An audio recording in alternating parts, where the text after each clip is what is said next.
से कहते हैं शहरे जुल्मात में तुम दोगे अज़ाम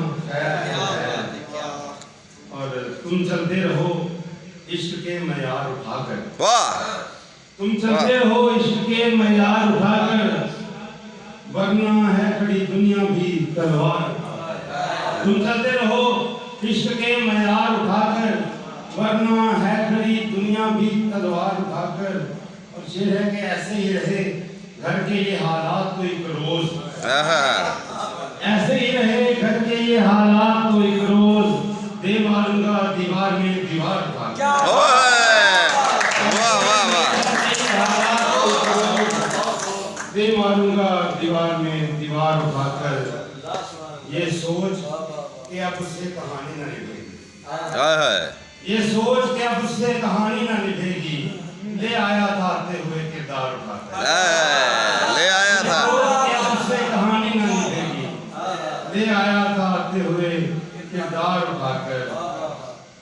और दो तीन पंजाबी शेर भावें सिर ते भार बड़े ने, भावें सिर ते भार बड़े ने चक्कर ने भी यार बड़े ने।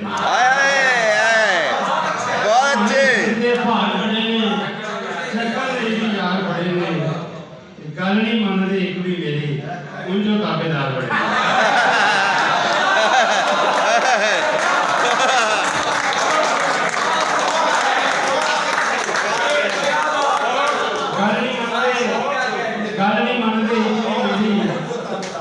उनको ताबेदार बड़े ने घर भाई के निकी सोच ने निके कीते मन्ने हो किरदार बड़े ने। वाह वाह वाह बहुत खूबसूरत मन्ने हो किरदार बड़े ने थां थां यारी रुसवा करती बेली के दो चार बड़े ने। ओए क्या कहने वाह बेली के दो चार बड़े ने ते साडा ते हुन अल्लाह बेली साडा ते हुन अल्लाह बेली ओदे दावेदार बने। साडा ते हुन अल्लाह बेली ओदे दावेदार बने। वाह एवें शेर नहीं कहना साहिब पीछे सोच विचार हाय हाय बहुत अच्छे बहुत आला पीछे सोच विचार बड़े ने सदरा नू दफना के नच हाय हाय सदरा नू दफना के नच